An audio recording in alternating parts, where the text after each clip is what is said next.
안녕하세요, 여러분. 사연을 들어주시려고 이곳을 찾아와 주신 분들께 진심으로 감사 인사를 먼저 올리고 이야기를 시작해 보도록 하겠습니다. 저는 지금 30대 후반을 향해 달려가고 있는 결혼까지 한 유부녀로 저에게 벌어지게 된 어처구니 없는 일에 대해 이야기를 하고 싶어 이곳을 찾아오게 되었습니다.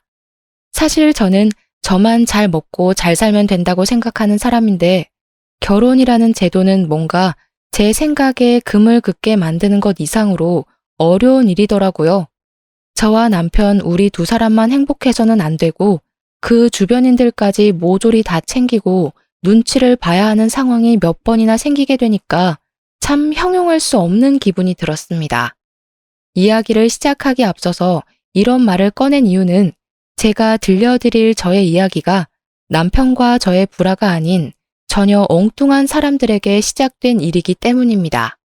이 일로 인해서 스트레스를 받아 원형 탈모가 생기기도 했고 공부를 해야 하나 싶은 오기가 생기기도 했기에 모든 것이 다 지나간 지금 훌훌 털어버리려고 글을 적어봅니다.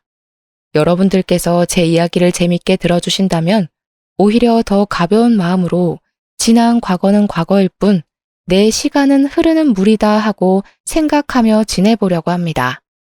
그럼 제 이야기 지금부터 시작해 보도록 하겠습니다. 저는 사실 대학을 나오지 못했습니다. 아니, 이걸 못했다고 해야 하는 게 맞는지 모르겠지만 그냥 저는 별거 없이 공부에 취미가 없었고 고등학교를 졸업하자마자 취업이 확정되었습니다. 일찌감치 은행에 계약직 사원으로 들어가게 되어서 고졸 경력자로 일을 하게 되다 보니 굳이 돈 들여가면서 대학을 진학해 취미에도 없는 공부를 해야 할 이유를 찾지 못했습니다. 따지고 보면 대학에 가서 공부를 더 하는 이유가 바로 좋은 회사에 취직을 하기 위해서지 않겠습니까? 다른 이유가 있을 수도 있지만 저는 적어도 그렇게 생각합니다. 계약직 사원으로 쭉 머물러 있었으면 대학의 소중함을 조금 느꼈을지도 모르겠지만 저는 정말 천운을 타고난 사람인지 아주 좋은 기회를 잡게 되었습니다. 고졸 계약직 사원들을 대상으로 한 특제 공고에 발탁이 되어서 저는 은행 정직원이 되었고 창구에서 오랜 시간 일을 하게 되었습니다. 그러다 제 나이가 28살이 되었을 때 처음으로 저희 지점에서 오게 된 남편을 만나게 되었고 서로 첫눈에 반해버려 연애를 시작하게 되었습니다. 첫눈에 반했을 때 정말 제 인생의 동반자를 만난 것 같다는 느낌을 받았습니다. 이 사람과 1년을 연애하면서 점점 더 그 생각은 짙어지게 되었죠. 식성부터 사소한 습관 하나하나까지 서로 너무 잘 맞는 부분이 많아서 조금 성급할지 모르겠지만 저희는 연애 1년 만에 결혼을 약속하게 되었습니다. 두근거리는 마음을 안고 시댁에 처음으로 인사를 드리러 간 날 저는 시모가 저를 보자마자 대학은 어디를 나왔냐고 묻는 바람에 크게 당황하고 말았습니다. 물론 제가 대학을 나오지 않은 부분에 있어서 쪽팔려 한다던가 숨기고 싶어 한다던가 하는 성격은 아니었기에 금방 마음을 갈무려 하기는 했습니다. 제가 당황을 했던 이유는 보통 첫 만남에 몇 살이냐, 어디 출신이냐, 뭐 이런 걸 물어보지 않겠습니까? 다짜고짜 대학을 어디 나왔냐고 물어보실 거라고는 상상도 못했습니다. 사람마다 각자 맞는 자리가 있다고 생각을 하고 살았던 저는 시모에게 솔직하게 대학을 나오지 않았다고 말씀을 드렸습니다. 사실 결혼하는데 대학을 어디 나왔는지가 얼마나 중요한가요? 명문대 출신의 백수라면 그게 무슨 소용이 있겠습니까? 저는 고졸 출신이긴 하지만 은행 정직원 계약도 했고요. 제 자리에서는 잘 살고 있다고 생각합니다.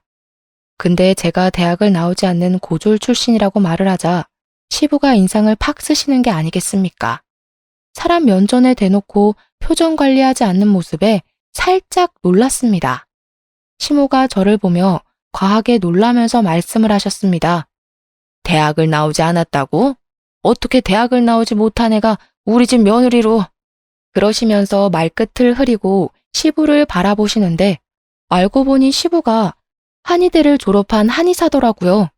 그래서 공부, 학벌 이런 거에 상당한 자부심이 있는 사람이었습니다. 그도 그럴 게 우리 남편도 꽤 명문대를 졸업한 은행원이고 시동생도 회계사로 일을 하고 있었습니다. 시댁 식구들이 전부 학벌이 좋은 편에 속하니까 아무래도 대학을 졸업하지 않은 제가 탐탁지 않아 보일 수도 있겠다 하는 생각이 들긴 했습니다.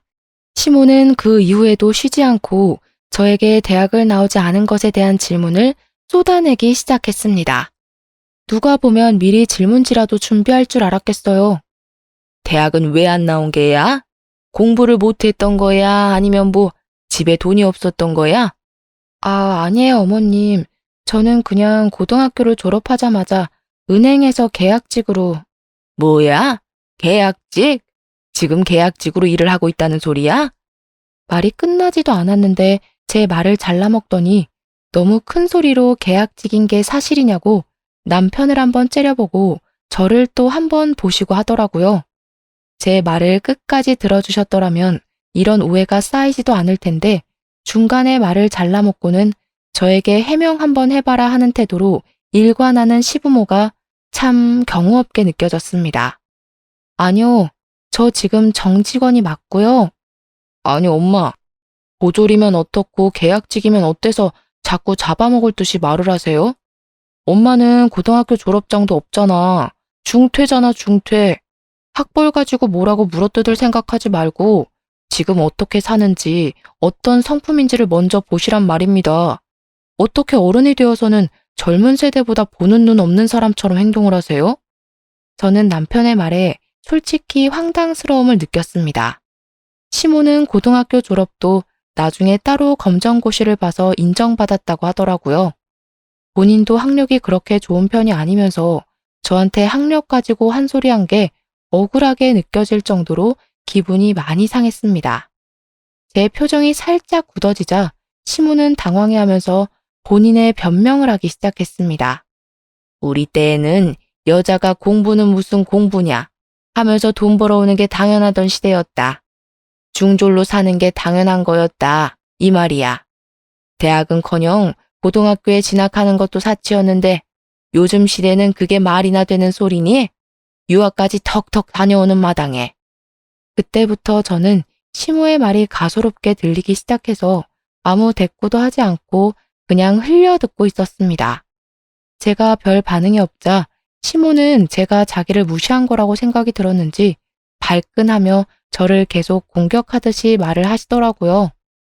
그래도 대학을 안 나온 건 좀 그렇구나. 지금 자기 자리에서 일만 잘하면 되는 거 아닐까요? 대학이 뭐가 중요하겠어요. 대학 나온다고 집안 살림 잘하는 건 아니잖아요. 제가 한마디 하자 시부모 둘 다 꿀먹은 벙어리가 되어서 괜히 헛기침만 하면서 식사를 하시더라고요.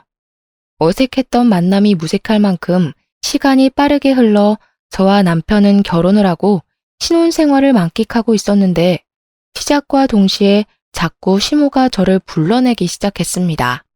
저에게 말도 안 되는 시집살이를 시키곤 했는데 남편이 겉절이를 좋아하니까 매번 겉절이를 무쳐서 내놓으라고 강요를 하기도 했고요. 밥 먹는 시간만 되면 전화가 와서는 반찬을 뭘 먹냐고 저와 남편에게 대놓고 물어보면서 잔소리를 하기도 하셨습니다.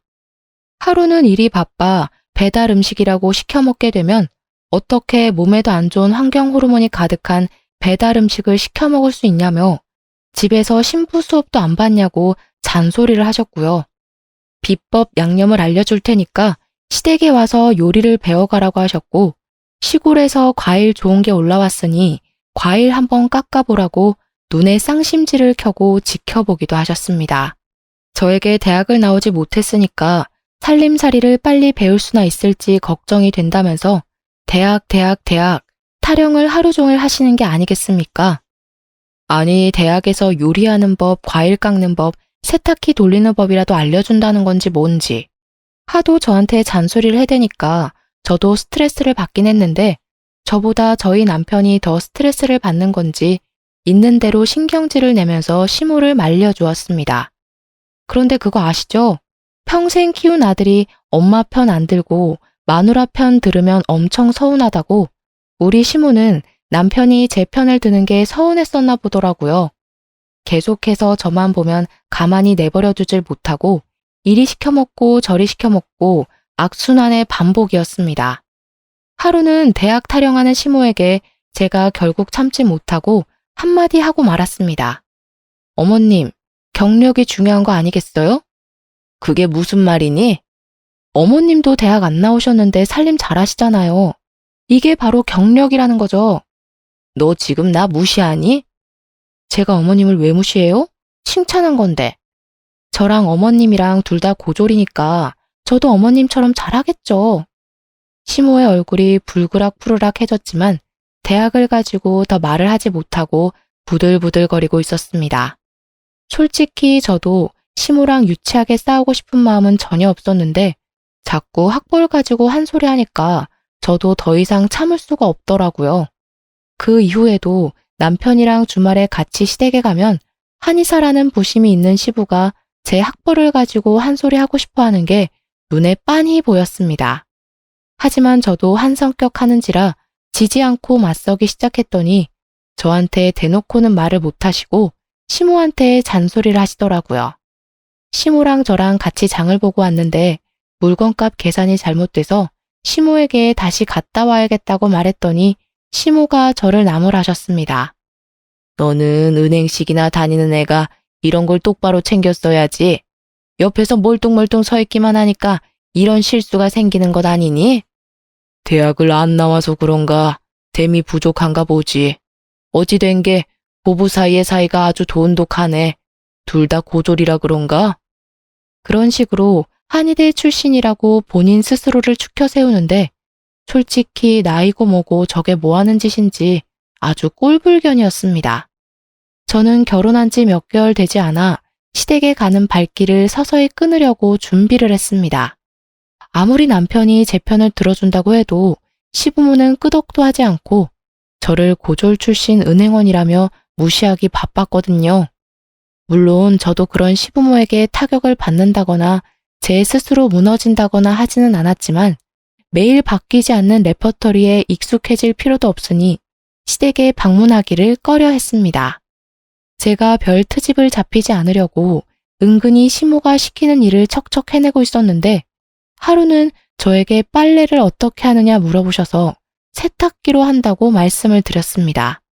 그랬더니 건수를 잡았다는 얼굴로 저에게 빨래를 삶아야지 무슨 세탁기로 세탁을 하냐고 잔소리를 하는 게 아니겠습니까? 진짜 이러다가는 내과에 가서 방망이질 해가며 빨래를 해오라고 시킬 것 같아서 요즘 세탁기에는 삶음 기능도 다 있다고 걱정하지 마시라고 했습니다. 그랬더니 고졸이라서 깨끗하게 빨래를 하는 방법을 모른다고 하면서 저를 무시하려고 하시길래 너무 어이가 없어서 저도 참지 못하고 또 질러버렸죠. 어머님 고졸인 거랑 세탁기 사용하는 거랑 무슨 상관이 있어서 학벌을 들먹이시는 거예요? 학교를 제대로 나오질 않았으니 인성이 저 모양이지. 어찌 된 게 시부모 무서운 줄 모르고 저리 망아지처럼 날뛰냐? 그러면서 방으로 쏙 들어가려고 하시는데 남편이 인성을 운운한 것에 화가 났는지 시부를 따라 들어가서 한마디 하더라고요. 자기 자리에서 열심히 일을 하고 있는 사람에게 칭찬을 해주진 못할 망정 인성 운운하면서 거들먹거리는 게 어른이 할 짓이냐고 말이 너무 심하다고 말입니다. 저는 그 일을 계기로 시댁에 가는 발걸음을 티나게 줄였고 시댁에서도 저에게 오라는 말을 하지 않으시더라고요. 하지만 방문만 하지 않은 것이지 시모는 틈만 나면 저에게 전화를 해서 본인이 얼마나 멋진 엄마였는지를 자랑하기 시작하셨습니다. 시부는 한의학을 전공했으니 봉부부심을 충분히 부를 수 있다고 100번 양보해서 생각을 할 수 있었습니다. 남편도 명문대 출신 은행원이고 시동생도 회계사니까요. 시부의 머리를 물려받았다고 생각할 수도 있는 부분이긴 한데 자부심은 시모가 100배는 더 부리고 있었습니다. 본인 아들들을 이 자리까지 키워놓은 게 다 자기가 쉴 틈 없이 내조를 해서 그런 거라며 저에게 고졸 출신이라 연봉도 적은 거 아니냐, 집에서 애나 키우고 살림이나 하라고 잔소리를 하셨습니다. 다른 건 몰라도 제 직업까지 거들먹거리니까 저도 어이가 없더라고요. 저 정직원 은행원이고 저도 남편도 저랑 같은 은행원이니까요. 어머님, 제 연봉이 얼마인지 아시고 그런 소리 하시는 거예요? 저 올해로 은행에서 일한 지 10년 차 됐어요. 제가 10년 차라고 말을 하니 시모가 또 어물쩍 넘어가시려고 하더라고요. 저희 남편이 저보다 연차가 더 적거든요. 물론 저도 계약직 직원으로 3년을 일을 하긴 했기에 정직원이 된 지는 7년 차이지만 굳이 시모에게 그런 이야기까지 일일이 말할 필요는 없으니까 10년 차라고 했죠.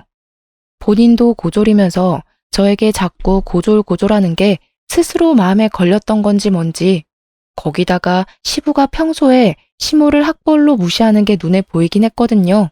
시부 입장에서는 저나 시모나 둘 다 고졸인 건 마찬가지였으니까요.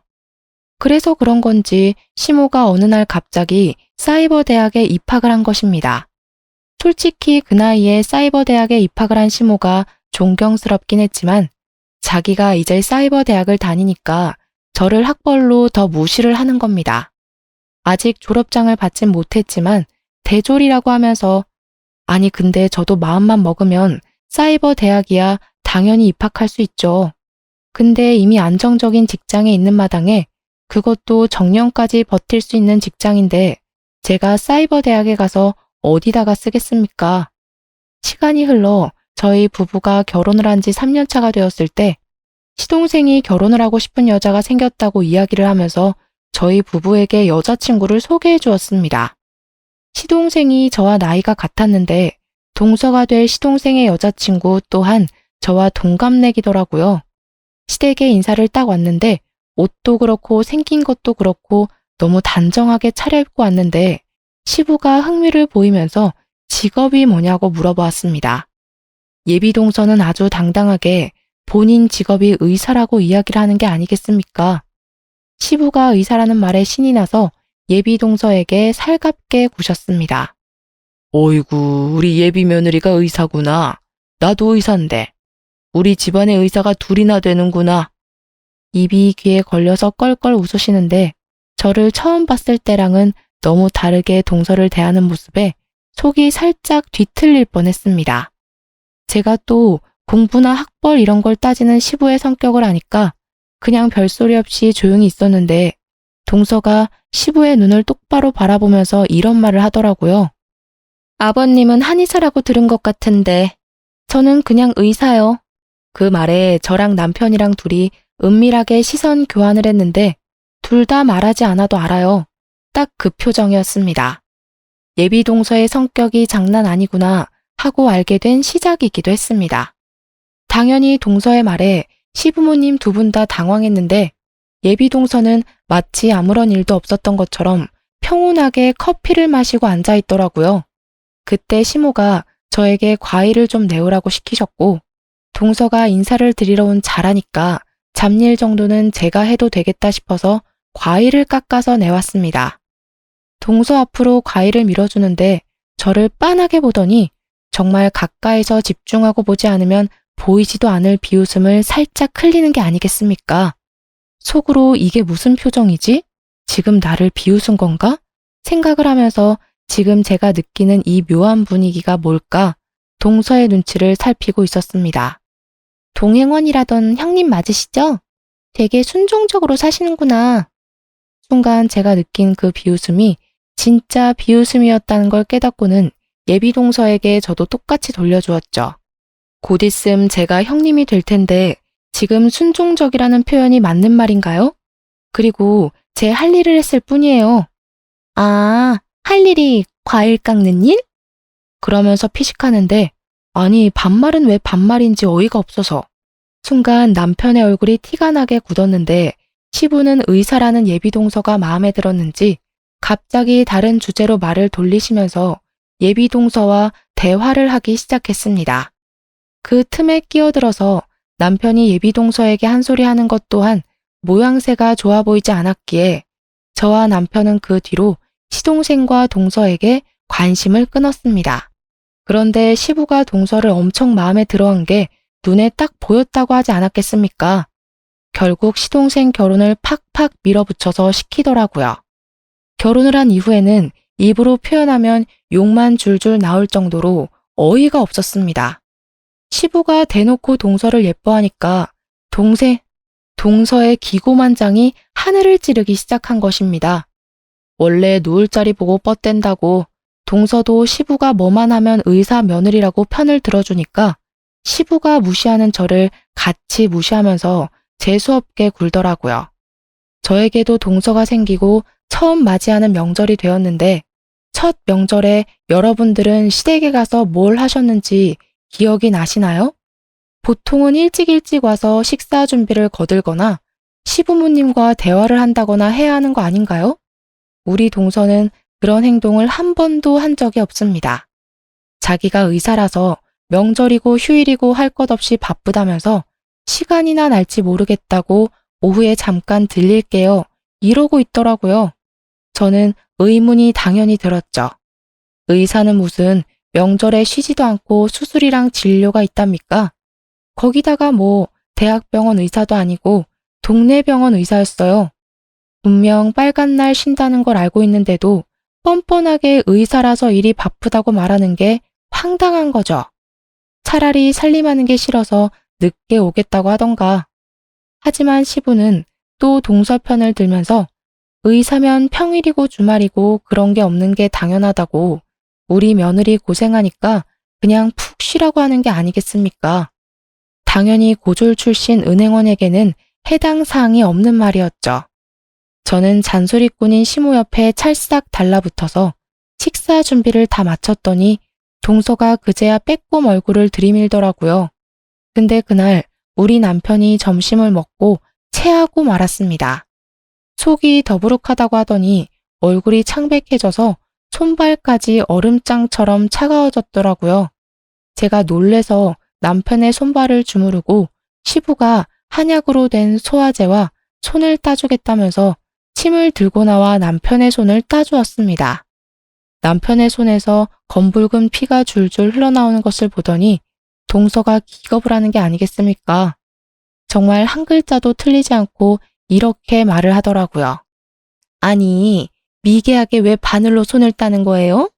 위장약 먹으면 금방 소화가 될 텐데 민간요법이니 뭐니 하면서 침 놓는 거 정말 이해가 안 되네요.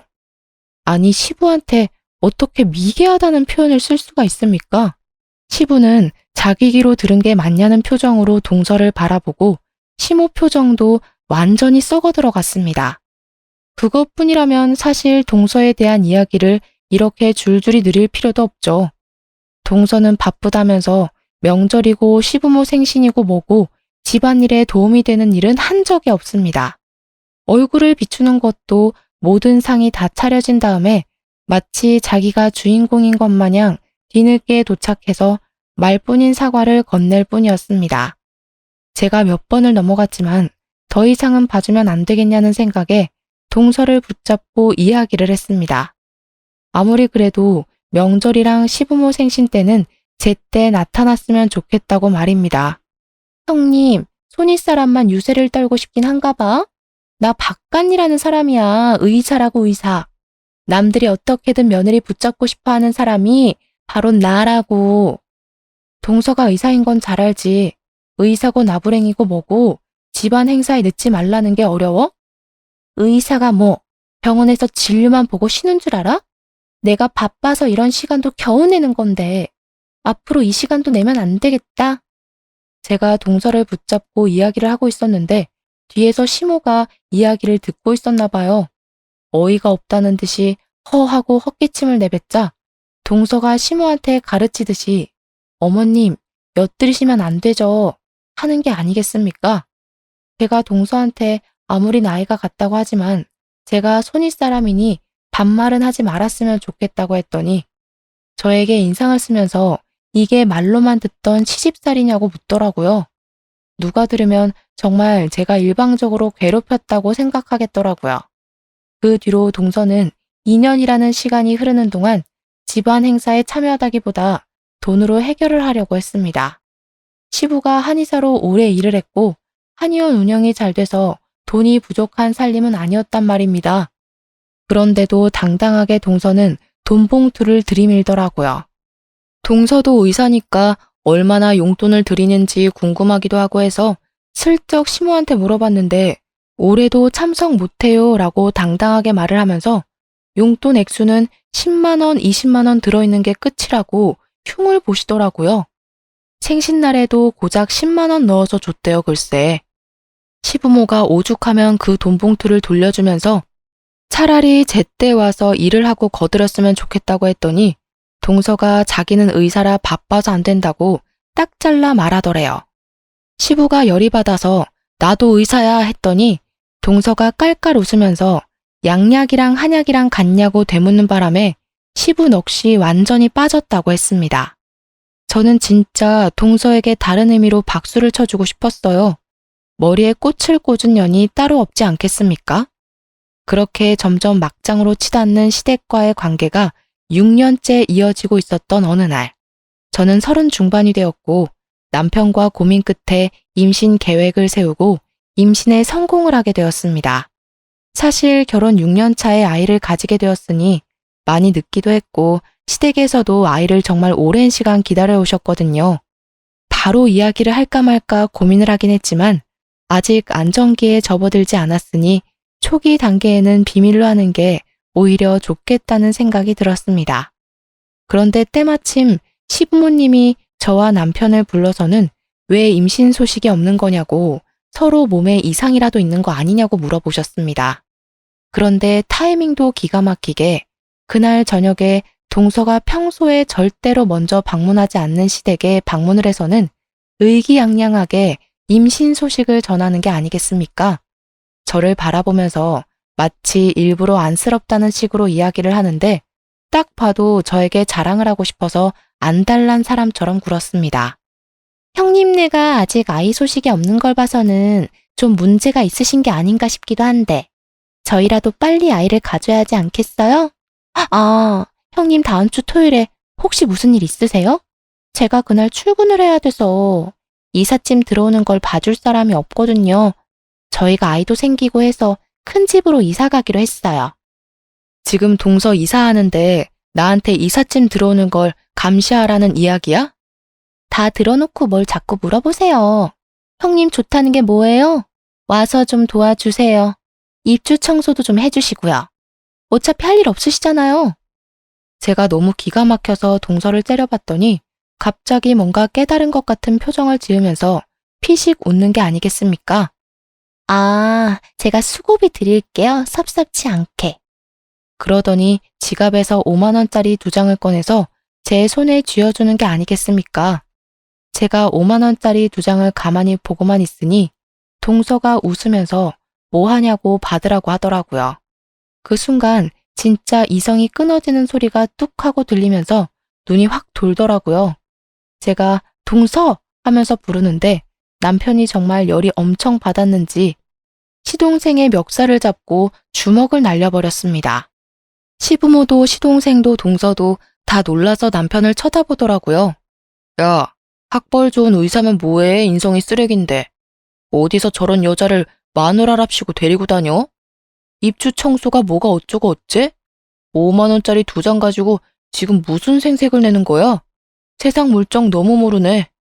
아주버님, 아무리 그래도 저희 남편 얼굴에 주먹질한 거 사과하셔야 할 거예요.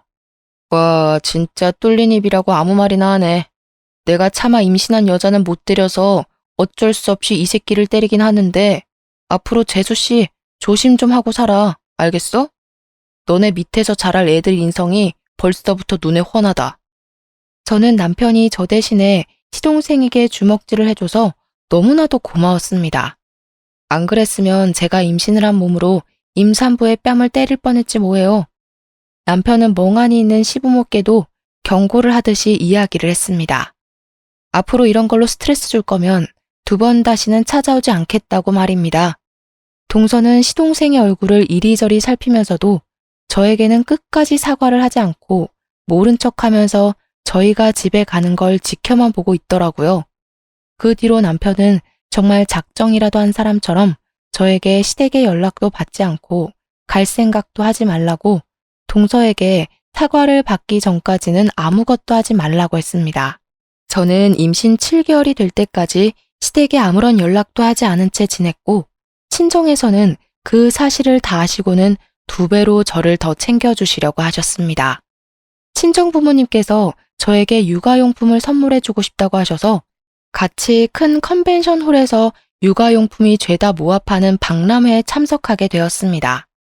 거기서 이거저거 신기한 육아용품의 신세계를 맛보며 구경하고 싸게 살 수 있는 상품들을 충동 구매도 하는 시간을 보내고 있었습니다.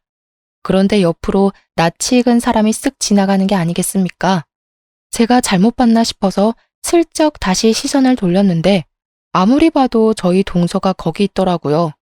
제가 계속 힐끔힐끔 쳐다보고 있으니 저희 친정어머니께서 아는 사람이냐고 물어보셨고 우리 동서 같다고 마지막 소식이 임신했다는 것이었는데 여기 온 것 같다고 했습니다.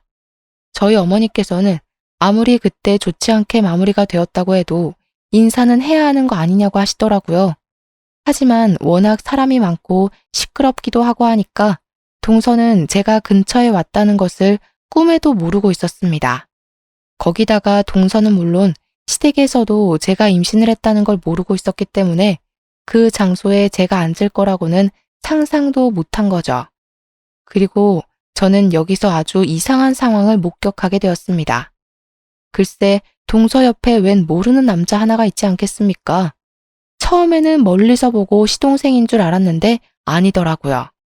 시동생 체형과 완전 다른 처음 보는 남자와 같이 있더라고요. 근데 둘이 팔짱을 꼭 끼고 있는 겁니다. 저는 몇 번이나 눈을 비벼서 확인했고 친정 어머니께서는 결혼식 날 보고 보지 못했던 시동생의 얼굴이 가물가물한지 사돈 총각 맞냐고 물어보시더라고요. 저는 멍한 얼굴로 친정 어머니께 우리 시동생이 아니라고 처음 보는 사람이라고 말을 했더니 저만큼 화들짝 놀라시는 게 아니겠습니까?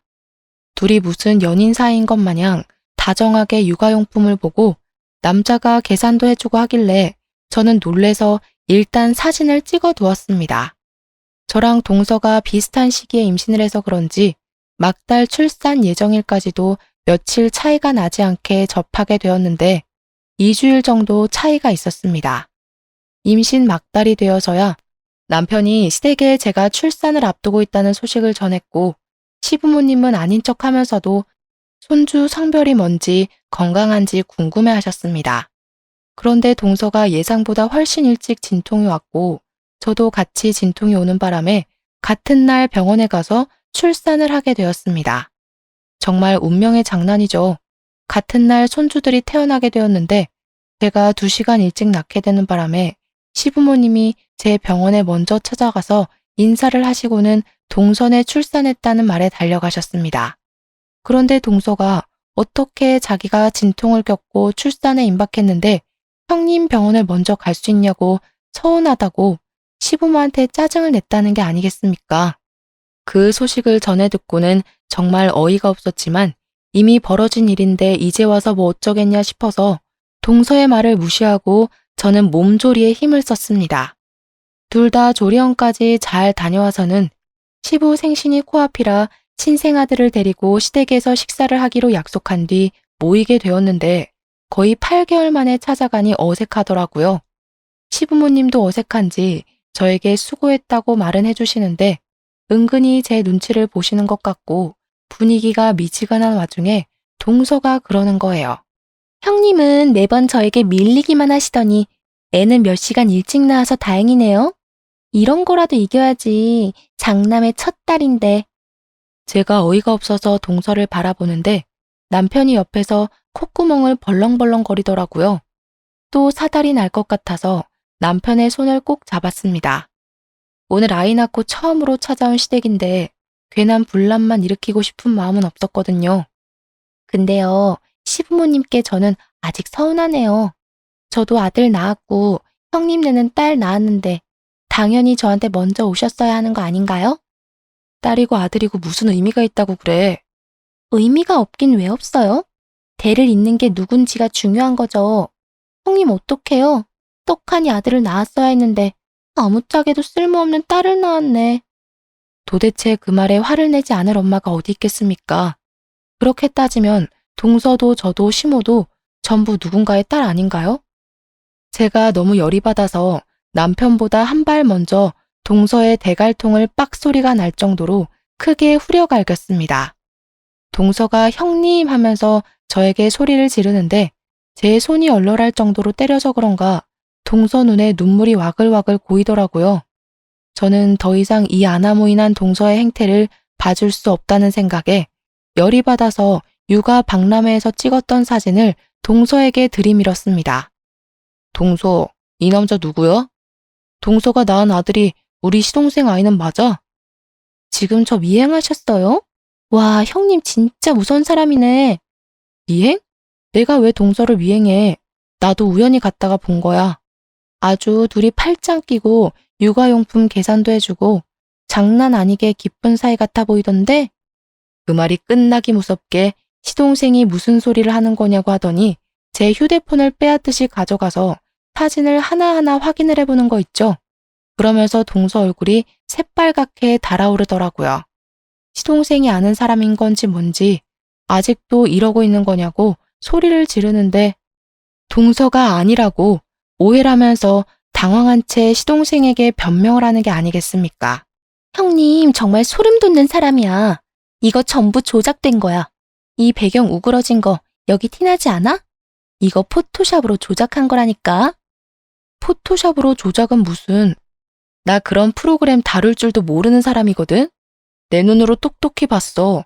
우리 친정 부모님까지 함께. 그러자 시동생이 완전히 큰 목소리로 동서를 쥐잡듯이 잡으면서 지금 누워있는 저 애가 자기 자식은 맞는 거냐고 의심이 가득한 말로 추궁을 하는 게 아니겠습니까?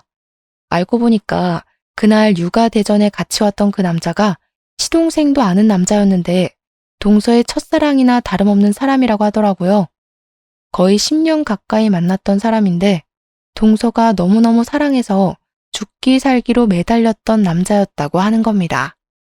그 남자가 바람을 피우고 딴 여자랑 결혼을 하는 바람에 동서도 홧김에 시동생이랑 서둘러 결혼을 했는데 그 뒤로 새벽에 첫사랑에게서 가끔 연락이 도착했대요.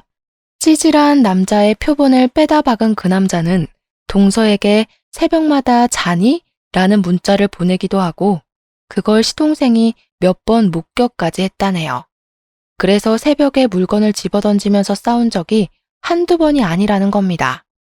완벽하게 연락도 차단했다 안 한다 안 본다 했는데 둘이 같이 있는 모습을 제가 떡하니 목격하고 사진까지 찍어서 보관을 했던 거죠.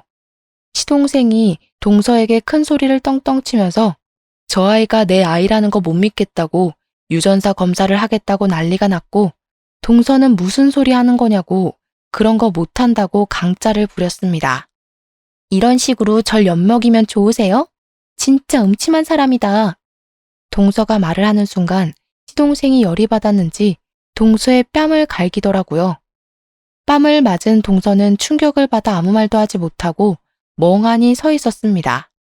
네가 더 문제 있는 사람이야. 아주 보자 하니까. 유전자 검사 진행할 테니까 그런 줄 알아. 결국 시동생네는 시조카의 유전자 검사를 진행했고 정말 믿기지 않게도 친자 불일치라는 결과를 받게 되었습니다. 당연한 수순으로 시동생은 이혼 소송을 진행했는데 동서가 울고불고 매달리면서 이혼만큼은 죽어도 안 된다고 빌었다는 게 아니겠습니까? 그 첫사랑이라는 놈이 엄청난 논팽이였고 여자라면 사족을 못 쓰는 놈이라 이혼만 3번 했던 전적이 있다고 하더라고요. 동서도 그런 놈이랑 평생 살기 힘들다는 것을 알고 있으니 직업 괜찮고 적당히 사랑할 수 있는 시동생을 골라서 결혼을 했던 거고요. 하지만 시동생이 호구도 아닌데 그런 결혼 생활을 왜 유지하겠습니까? 유책 배우자는 아무런 힘도 없다는 거 다들 잘 아시죠? 재산 분할은 물론이고 위자료까지 전부 받아낼 수 있는 모든 것을 다 받아낸 시동생도 정말 대단하다고 생각했습니다. 동서는 끝까지 저에게 그런 치부를 어떻게 만천하에 드러낼 수 있냐고 따져 물었고 저는 억울해하지 말라고 했습니다. 어이가 없네? 동서. 아니 이제 동서도 아니지. 그러게 왜 바람을 피우고 그래? 그 뒤로 저에게 가끔 번호 없는 메시지로 저주를 퍼붓는 문자를 보내는 동서에게 화가 나고 그동안 당했던 일들이 새록새록 떠오르더라고요. 분풀이라도 제대로 해야겠다 싶어서 동선의 병원이 있는 동네 맘카페에 장문의 글을 작성해서 올렸습니다. CC병원 여의사 김땡땡은 보아라 하는 제목으로 불륜을 저지르고도 뻔뻔하게 남의 자식 뱃속에서 키우면서 가족들을 기만했던 사실을 모발하는 글을 올렸습니다. 거기다가 환자들을 돈으로만 생각하고 친절은 어디다 갖다 버린 건지 부도덕한 짓을 한두 번 한 게 아니지 않냐고 반성하라고 말입니다. 당연히 동서는 동네 병원 페이닥터로 있던 그 자리마저 잃게 되었고 다른 동네 병원으로 옮겼다는 소식을 듣게 되었습니다. 이대로 복수를 접을 수 없지 않겠습니까? 저는 또 옮긴 병원 동네에 있는 맘카페에다가 똑같은 글을 또 올려버렸습니다. 동서가 병원을 옮겼다는 소식을 들을 때마다 어떻게든 그 지역 카페를 찾아서 글을 올렸습니다. 나중에 동서가 저에게 잘못했다고 이제는 더 이상 취직할 병원도 없다면서 울면서 전화를 했더라고요. 제가 그동안 못된 짓을 해서 벌 받는다는 거 잘 알겠는데요. 이제 그만 멈춰주세요. 근데 제가 굳이 남이 된 그 여자의 사정을 봐줘야 할 이유가 있겠습니까? 앞으로 내 분이 풀릴 때까지 조금만 더 참아봐. 시동생은 이혼을 했다는 충격으로 정신을 못 차리고 매일같이 술독에 빠져 살더니 결국에는 다니던 사무실에서도 해고를 당했습니다. 시부모님은 우리 잘난 아들이 여자 하나 잘못 만나서 이 꼴이 됐다고 맨날 신세한탄을 하셨고 저는 속으로 고소해하면서 겉으로는 시부모를 위로하는 척 했습니다. 저희 딸은 무럭무럭 잘 자라고 저와 남편의 사이에도 여전히 굳건하게 비온 뒤에 굳은 땅처럼 잘 지켜내고 있는 중입니다. 우리 남편은 시부모가 저를 붙잡고 하도 신세한탄을 하니까 귀찮으면 시댁에도 가지 말라고 하더라고요. 근데 저는 은근히 시부모가 저를 붙잡고 제 눈치를 보면서 이야기를 하는 게 웃기고 재미있어서 조금 더 즐기기로 했습니다. 저는 여전히 은행에 다니면서 제자리에서 열심히 일을 하고 있고요. 저희 딸은 친정 부모님께서 맡아서 잘 돌봐주고 계십니다. 시부모님이 본인들이 봐줄 수 있다고 하시면서 손녀딸 보고 싶어 전전긍긍하는 거 잘 알고 있긴 하지만 그동안 저 학벌로 무시한 게 성질이 나서요.